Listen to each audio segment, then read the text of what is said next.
Hey, everybody, and welcome back to the Novel Universe with your hosts, Dawn and Ashley. And today we are starting 2022 with The Iron Widow by Xiran Jay Zhao. Hopefully, we are doing this. We're going to preface, just like everybody else, if we are butchering these names, we apologize. I kind of did some research, and before we start the pod, Ashley and I are going to play a fun game because Ashley butchers names. So we're going to have a little fun pronunciation game called Ashley, how did you pronounce this name?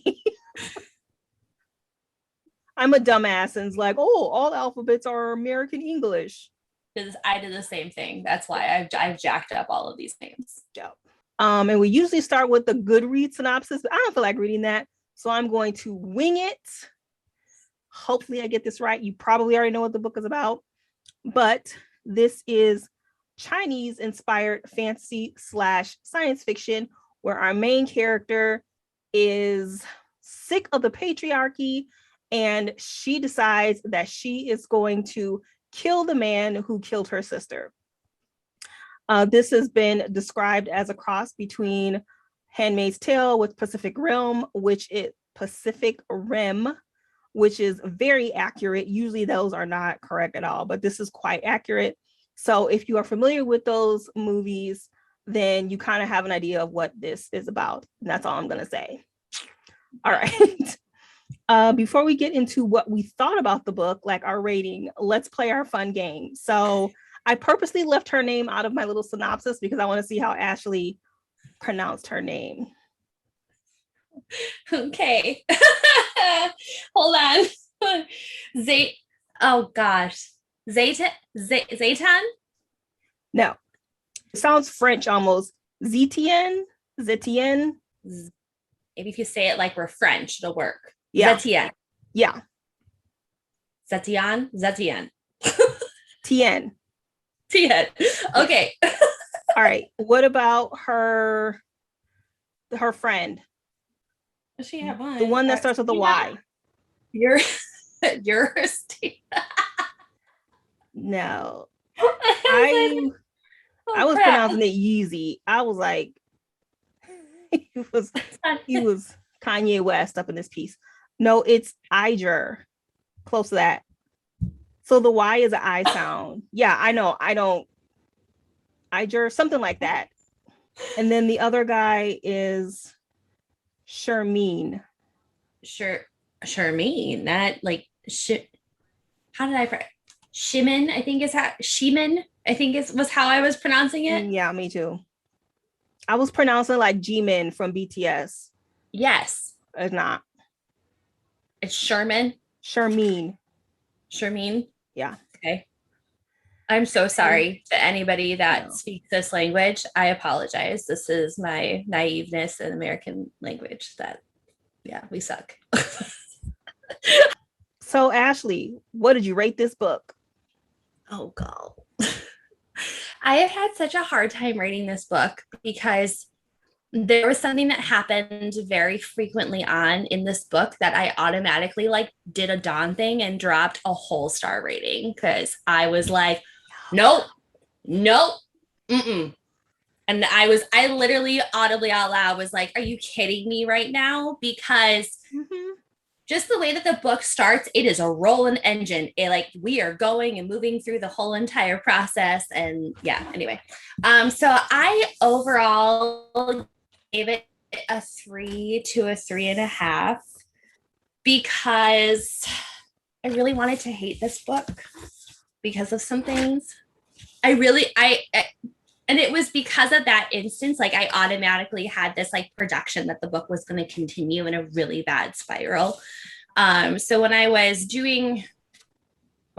through it, I was like, well, maybe it's me, maybe I'm the problem rating it and I just don't appreciate it for what it is. So I gave it a higher rating than I really wanted to give it. Yesterday, I wanted to give it a 2.5.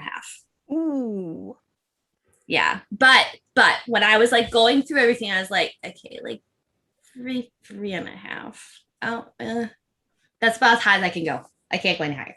What did you rate it? I did the same thing you were doing. I was really excited about this book because it has a really high rating on Goodreads and people are giving it a 5. And it was a lot of like, oh my God, this book is great.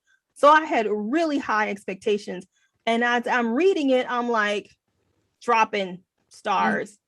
And so I started with a 4 and I was like, this book will probably be a solid 4. It started to drop. So I gave it a 3.5 because I do this thing where I compare it to other books. So I was like, well, I liked it better than this book. And there are some things that she did that I liked. So I feel like I can't give it too low of a rating. And I did like, I'm not going to go into it. I'll go into it later, but yeah, 3.5. Yeah, that's it. It's, and like I was saying, it was something that I was struggling with because I was starting to compare it to other things. And I was like, oh, that's just terrible. And I'm like, okay, maybe just give it an open mind. And I don't think I would have if the rating wouldn't have been so high on Goodreads, because there are a lot of people that really like this book. And then there are those that are like, this is the worst book I've ever read. Mm-hmm. And so I'm like, I don't want to be that person. So I really wanted to give it all of the chances. It definitely was better than Lore, so that's fine. We're not starting off on a really poo-poo-y note. I know, yeah. Or once in our lives. Like, this book is a good book for discussion. Like, that's another thing that it has going for it. It's a great discussion piece. You might not agree with some of the different scenes that are happening or themes that are going on, but that's what makes it a good book to talk about, because everyone has different opinions on everything. So agreed. I will leave it there. All right, so we are going to start with our dislikes because we like to end on a positive note. So the first part of the podcast is spoiler free, so don't worry about that. We will let you know we go into spoilers, but we are going to start off with our dislikes. And Ashley, why don't you go first? What was your first dislike? So my first dislike actually is with our main character. Our main character suffered from I somehow know everything overnight syndrome.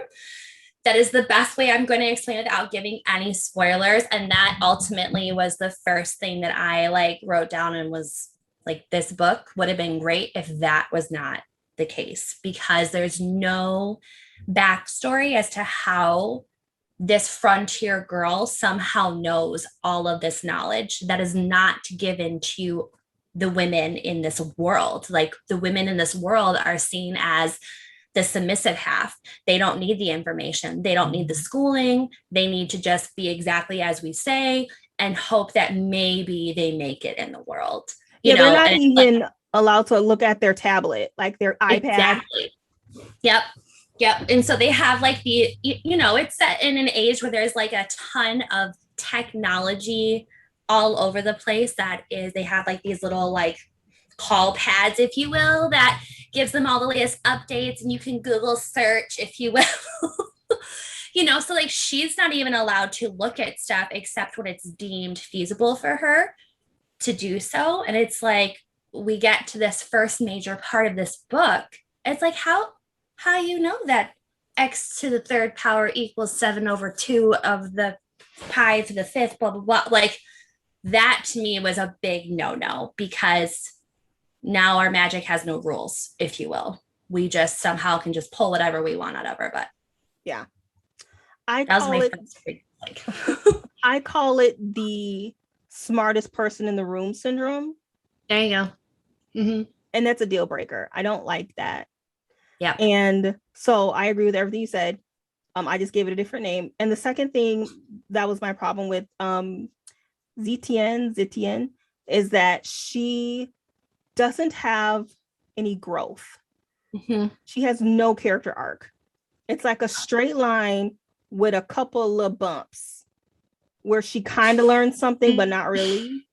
And it's like, I personally feel like there should be some kind of a growth in your antagonist, or not antagonist. She's a protagonist. She's a supervillain. So she's a protagonist and antagonist, but she still should have a growth somewhere, and she doesn't. And I have a problem with that. Yeah.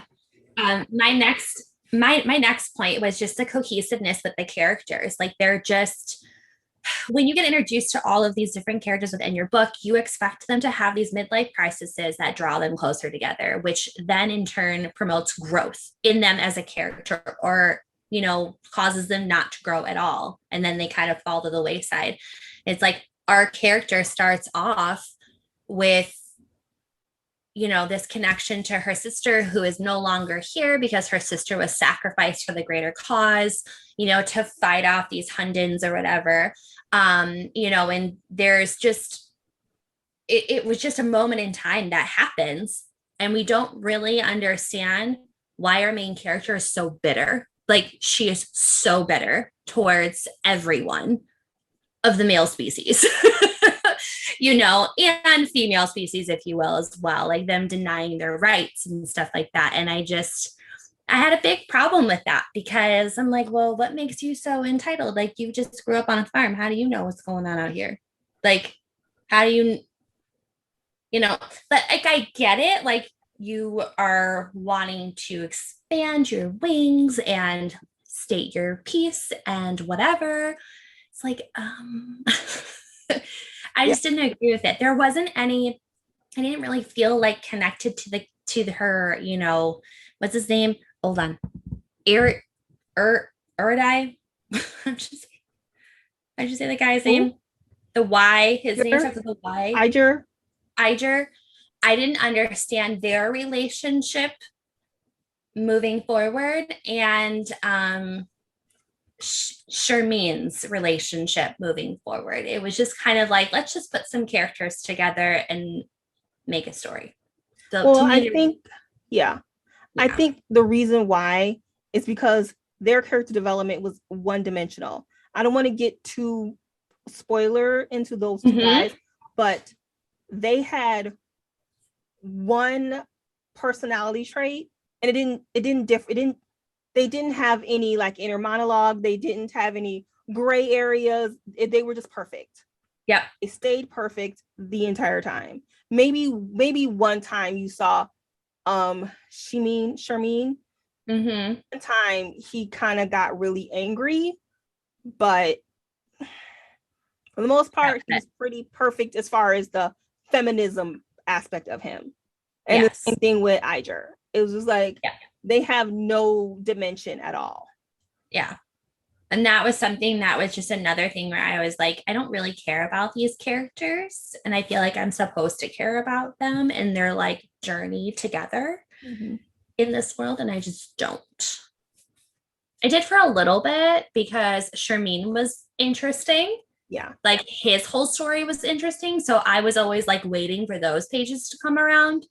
But yet again, like, they're one-dimensional. Like, you always hope that something would get better.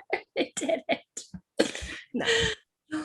What was the next dislike for you? I thought that there was just way too much going on, and this happens a lot with debut authors where they're just so excited about their book and they just want to cram as much crap in their book as they can, and then it muddles the story. So this book has feminism, which is the overall topic, and there's a lot of subplots within that theme. And then there's the Pacific realm. Why do I keep saying realm? Rim thing, and then there's some gods that interact with them. There's an elemental system in the military that I was confused about. There is a romance we'll talk about in the spoiler edition. Like, it's kind of like the Hunger Games where it's televised and they get points or didn't understand this points, and they're like celebrities, and it's just a lot. There's a lot going on, and it lacks focus. Yeah. And I did not like that. I was confused by the world. We'll probably talk about that too. I don't know if you were confused, but I was super confused. It's just too much. Yep. That was my next thing, was that the storyline was kind of all over the place, you know, because we get introduced to this world, you know, and them living in this like mechanical realm. Like, I kind of deemed it like Star Wars-y, but yet you need like your chi to like power these things. And then there's these, you know, robotic things that are kind of coming out of nowhere, like at random times. And you're like, okay, but yet we have elemental powers somehow that Yeah. we can channel, like if we're fire or earth or water, like, or I'm like, why? Yeah. So that whole part was super confusing. And then you mix in like Chinese inspired like history, and how they used to conduct their government, how men and women were treated, and all of that. So it's like you mix all of that in there with feminism. It's you got to just pick like a few Yeah. for your focus, because I feel like she was trying to get across like this feminist, empowerment movement. That's great. Let's stick to that. Let's talk about that, or let's talk about like channeling, a male and female's like different spiritual powers, and how that when you find a balance, like it works perfectly and like there was just too much going on with the crazy world, and there's stuff coming up from the ground. Mm, You know what I mean? yeah, I was like, I know. Because every time the whole elemental thing came up, the author had to explain it every time. yes, And if you have to every explain time. it every time, it doesn't make sense. Yeah. And if And she had she could left have that left it out, it out. wouldn't have mattered. She could have left it out. She could have left it out and we still would have gotten the same story. Yeah. It's, And that's what I mean by they get really excited and they want to put all this stuff in there and then it gets confusing. It's like she needs her editor to be like, girlfriend, take that out. You don't need it. Save it for the next book. Or book 2 or something. Exactly. Well, maybe not book 2, but What's something else that you didn't like? The world. I was a little confused by the world. Were you confused? Exactly. 100%. Okay. I was super confused. I was like, so are we in like, the farmlands of Mulan, if you will, and then we're all of a sudden at like the Emperor Palace, like of the Hunger Games, like and then we're in like bunkers that are underground, like, and it's pitch black. I don't understand, but don't go outside. Yeah. I didn't really know. Like, and this is me, but because maybe I'll save it for the like section, but there were moments where you're like picturing, because it's kind of futuristic, I think, because they have hoverboards. Yes. And, these machines, these huge machines. But then when she goes to her village, it's really like set in the past.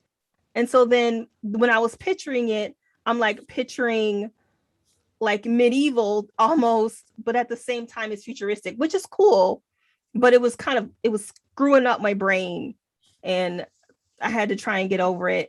But I was confused about the whole being locked into the machine and the whole spirit. It takes your or uses your spirit. The chi I wasn't really confused about. It was the whole spirit thing. I was like, I don't know how to picture this. I don't know what's happening. And I couldn't understand it. Yeah, it was really weird, like how they got into that realm, because it almost reminded me of like Rhysand from Moss's books, who like can read your mind and like get into your mind brains. Like that's kind of how I envisioned this spirit realm, was like a battle of minds, but there was like a bridge that gapped between both of them, or not gap, but like, connected them, that they could like, get into that realm. I don't want to give too much away because that's spoiling the book of all of it, but it's like, that's kind of how I saw it. But I didn't quite understand that dynamic either, because yet again, like we're supposed to be set in this futuristic world. And then it's like, she's over there, eating soup out of a clay pot. Yeah. No utensils and sleeping on hay. Like, okay. So it's just kind of like this, I don't know. I think that's kind of the lack of world building, because it's actually kind of cool where a large part of the world is set in the future, but because she's so poor, she's set in the past. So if she had written it better, it would have been effective. But I just don't think she wrote it well. Her world building was just not as good as It it was could have been. awful. And I'm gonna say this, and I never do this. I skipped half the time when they were talking about what the heck was happening in the world because I skipped it the didn't fighting scenes. because it didn't make sense to me. Like it got very like spirally. That's the best way I can explain it. Like I was like, I feel like I've read this before, but maybe not. I don't know. And then the fighting scenes is like, okay, boom, boom, bang. Like um okay, so the next part for me that I didn't like is that I feel like once we got towards the end of the book, we got some very vital information about the world that we should have gotten beforehand. And it would have helped, I think, set the stage more, set the scene more. Like it without saying too much. Like it was like all of a sudden we're getting like info dumped on towards the end. And it's like, okay. I think I, those were supposed to be her big twists. I feel like it probably is, but I didn't enjoy it because I didn't understand the world. That's my big thing, is because I didn't get it. To me, I was like, well, whatever. Of course, that's just gonna come out of the blue. That's fine. Yeah. Which sucks because it's like that's what you're waiting for, right? Like you're reading a book and you're like, okay, I'm waiting for the big twist. Here we go. And it's like, oh, okay, if you say so. Well, when you have a feminist book, your twist isn't going to be that big of a twist because we're women, we kind of have an idea of what a man's world looks like. So the twist, in my opinion, I was just like, well, fucking duh. Like, Mm-hmm. anyway. I'm like, yeah, you go for it, man. My last like major dislike was the pacing. I felt like the decision making was too quick. Some of the scenes were too quick, and then the last quarter of the book was bananas. I was like, whoa, what? Mm-hmm. And and we'll get into it in the spoiler section, but okay. The pacing was freaking ridiculous. Yeah. I put like that was my last major thing that I like didn't enjoy was there was like this weird awkward lull happening. Like we're spending way too much time on us training and there's nothing happening from the training. We're still just doing that. Okay. Cool. Like I just felt like I was rewatching the Hunger Games with Katniss and Peeta, like when they're at the Capitol over and over and over again, being questioned, in just different outfits. That's what it felt like. But it did. Yeah, whatever. It's fine. So, yeah. All right. Is it nitpicking time? Yeah, we can nitpick. Nitpicking time. Nitpicking time. I did not like the writing style. I felt like she was trying too hard to be flowery, and then towards the middle end of the book she kind of gave up on that. And then like I could like see her outlining her book where she's thinking, how am I going to get my main character to point B? I know, like I could kind of see her doing that. So the writing was really clunky. But that's a me problem. That's why I put it in the nitpick section. Somebody else may love it. I'm pretty sure they did. They gave it 5s. Yeah. I personally did not enjoy the lack of inner monologues happening. Like I feel like if we would have gotten that from our main characters, the way that I viewed them and how they all kind of worked together, I feel like I would have enjoyed that more because there's, her whole lack of relationship that we don't see with her sister. And I feel like that's a very pivotal part of who she is and why she's so upset. And it's like she's there for one scene in a dream, if you will. Mm-hmm. And it's like, all right, go light it up, whatever. Oh man. So I didn't enjoy that. The The next part for me was that like the big moment that she has at the beginning, that line was so dumb. Arnold Schwarzenegger, like, Oh yeah. you know what I'm talking. I was like, Yeah. are you couldn't have said something a little bit more edgy. And I don't want to say it because it's a spoiler, but it was like, cool. That's fine. She does that a lot. And I guess you can say that's consistency. But the little inner monologue that this book had, she would say, I can't let them do this to me. What should I do? And then she'll bust out with this huge moment where she says something cool. And I'm like, she did that like 5 times. Yes, she did. And it was like, yeah, oh, okay. So glad you figured that out. A+ for you. Like, you're done learning from the master at this point in time. Do you have any other nitpicks? Yeah. There were no main villains in the book. Like she is both the hero and the villain, but because she's incredibly underdeveloped, and I'll go into her underdevelopedness in the spoiler section, she wasn't a very effective villain.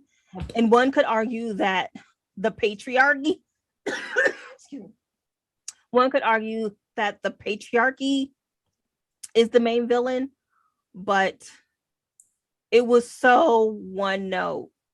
Yeah. Yeah. And once again, we're women and we experience misogyny all the time. Mm-hmm. So the issues, these man issues in this book, been there, done that.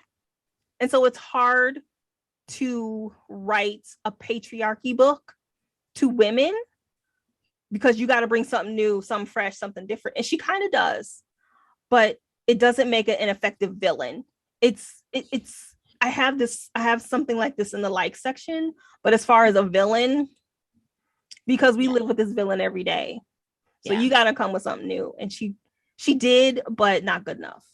Yeah. No, and I agree because we can talk about that in the like section. So I'm gonna pause. I agree with you. My last like nitpick was that I didn't like the relationship thing. Yeah, we'll save that for the spoiler. That's my nitpick. I personally had some issues.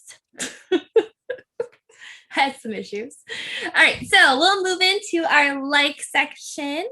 Well, I was gonna say I really enjoyed a book that was inspired by Chinese history. Like, and I applaud the author for this because she prefaces like, this was not exactly what happened. Please understand that this is taken from multiple years of conducting research and picking and choosing what she puts into it. It's a Chinese inspired story.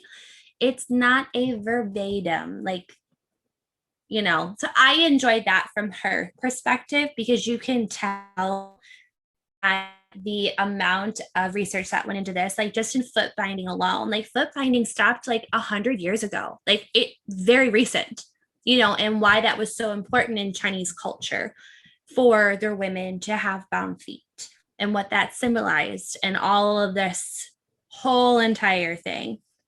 So I really enjoyed that aspect because I haven't read something like that.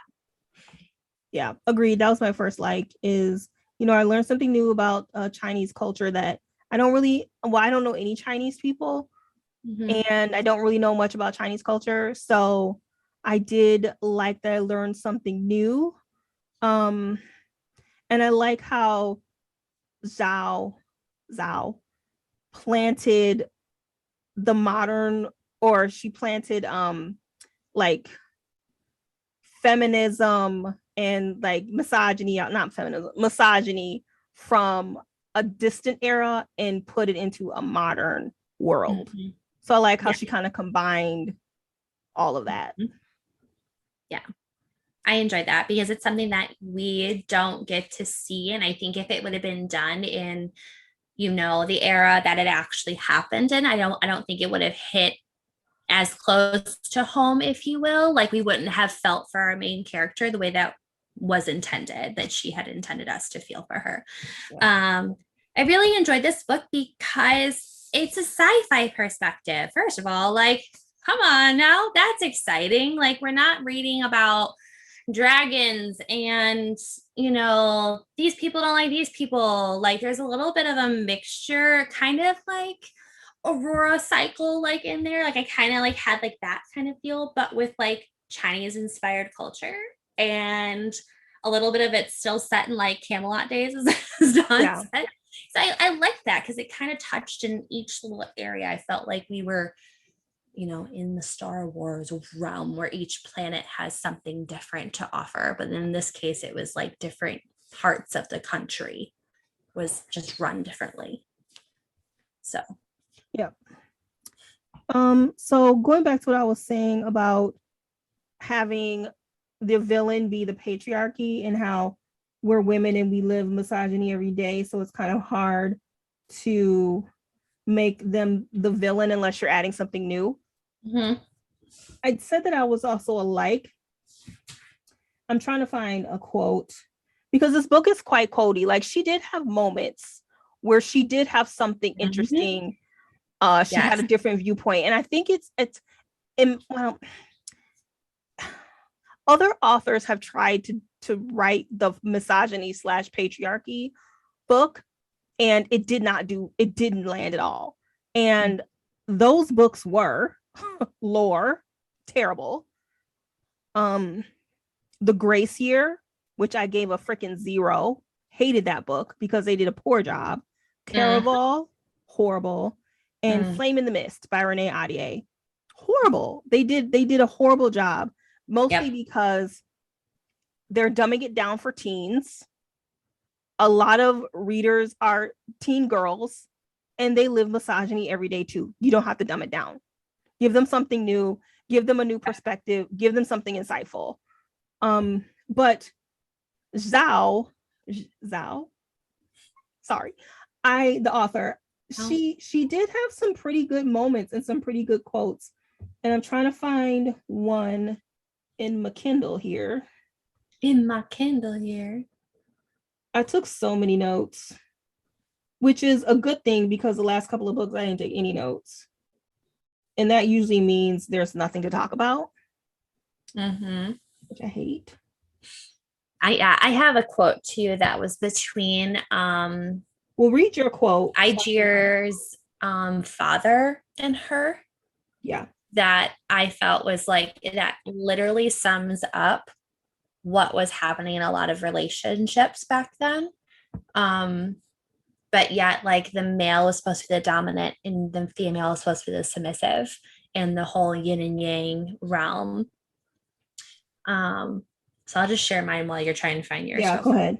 Okay, so it is, he says to her, because their whole entire plot line right now is to promote this union that has happened. It is, you know, not something that you see every day.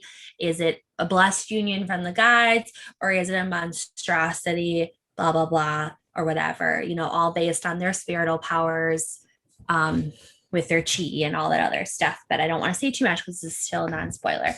But he says to her, you will look like a slave to him on the surface, but the audience won't be able to help wondering who's really in charge, because there's this whole battle between the male and female within these chrysalises that they are powering and whatever. And they have been told one way as to how these things are powered, but in reality, you don't really know until they tell you what's really happening.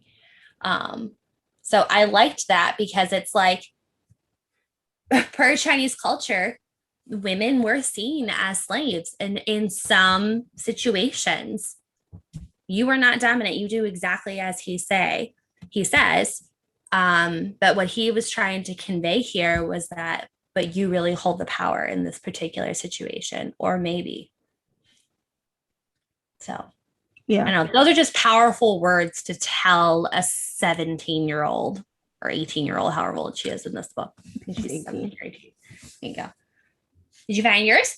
Yeah. So I don't know what part of the book it is, but at one point, this is one of her grandiose moments where she says, "But if I don't detach myself from this fear, they will pummel me with it, choke me with it, enslave me with it." So I thought that was a pretty good quote, something different. Yeah. So she can't come across as afraid because they will use it to their advantage. And she has several moments, these several epiphany moments, if you will.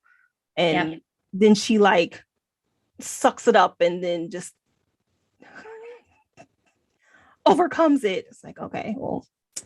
Yeah, and there's another one where she says, the entitled assholes of the world are sustained by girls who forgive too easily. And I was like, okay, gotcha. And then she proceeds to go, there's nothing I'd like to do than rid the world of entitled assholes. You know, so it's like, that's like throughout the whole entire book, where you're like, go girlfriend, woohoo, oh, I don't know, okay, go girlfriend.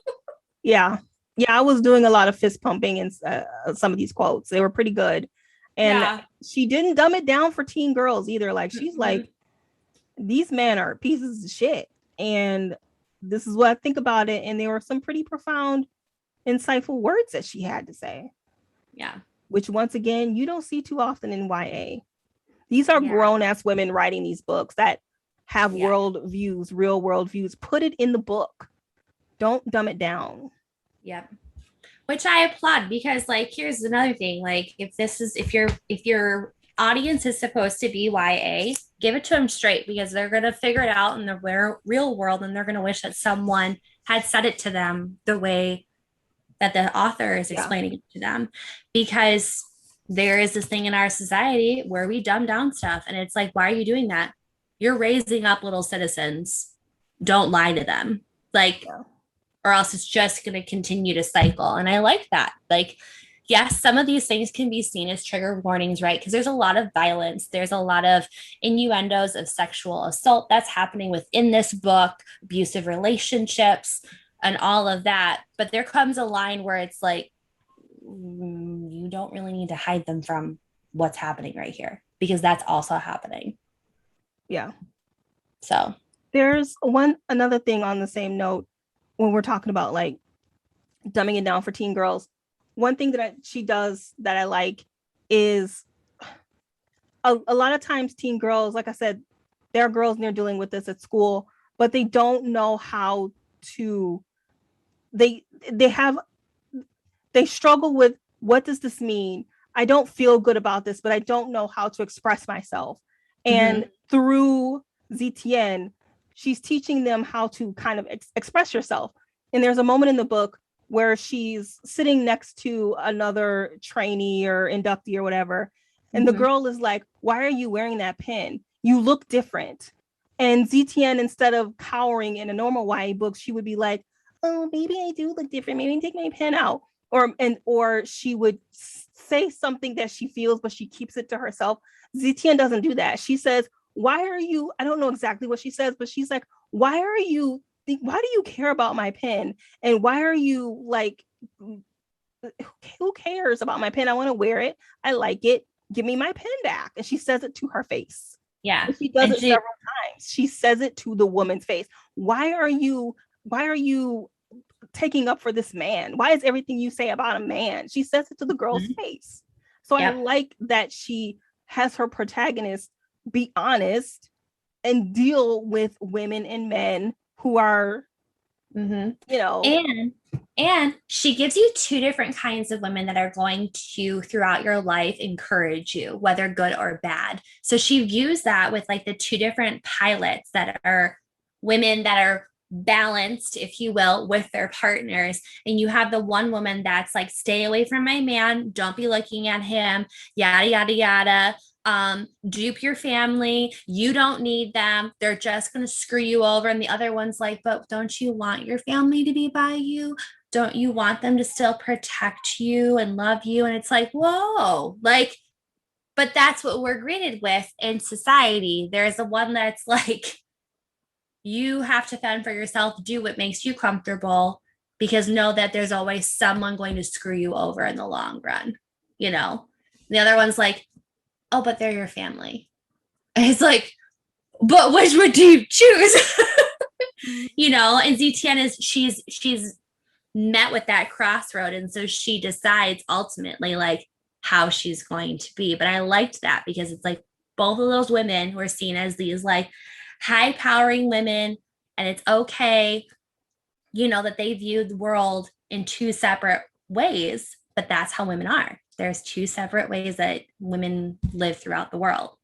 And I liked that because she had to choose how she wanted to live. So I think we're ready to move into spoilers, don't you think, Dawn? I have one more light. Did you have anything else? She goes, I have one more light. Let me see. I cannot read my notes. My handwriting is atrocious. She can't read her notes. Okay, so I like the idea that the author made ZTN a supervillain. I think a lot of authors are afraid to make their character bad. I think they're afraid that the reader wants to root for the good person, and they don't want their character to be unlikable, the dreaded unlikable main character. So I like that she went for the supervillain and she went for it. I will not say that she's a perfect supervillain because I have read better. I think Adelina from The Young Elites and Marcella from Vicious by V. Schwab's are better supervillains, way better. But I like that the author went for it. She tried. Yeah. I have issues with ZTN, and we'll go talk about it in spoiler edition. But that, and I like that she wrote against trope, and she kind of poked fun at YA tropes. Yep. So the book was unpredictable. I was afraid because I don't read the synopsis, but you know, lately I hate the old, I have been hired to kill this boy, but then I fall in love with him. I hate that shit. And I was like, if she falls in love with Guang, I am done. But she killed him. Like I said, I didn't read the synopsis, so I didn't know that was going to happen. Mm-hmm. But I was so happy. I was like, okay, let's go. Let's go. She's setting it up for a book that is not a trope. I'm happy about that. That was my main thing as well for that line. I was like, I swear to goodness, if you fall for this boy, that you've been set out on a hell-bent adventure to kill him, and you fall in love with him, I'm done. Like, I'm calling you, telling you, we're done. I'm not reading this crap. Every time. Just kill him. You say you want to kill him, do it. I don't understand why we gotta go around the bush. Just do it. Finally a book. I was saying, I don't know which podcast, but I was like, can I get a book where she kills him for once? Finally, I got it. Yes. That's another reason why I couldn't rate it as low as like my instant reaction was. Because when you go through it, you're like, but she still did good. She still did good. It was different. Like, that's why I gave it such a high score. Well, not a high score, but that's why I gave it a higher score than I normally will, because she did some stuff that you don't see in normal YA. So I felt compelled to give it a higher rating because of that. Yeah, exactly. So if you have not read Iron Widow, we would recommend you try. Like, because everyone is going to have a differing opinion as to if they like it or not. And it's a great book for discussion.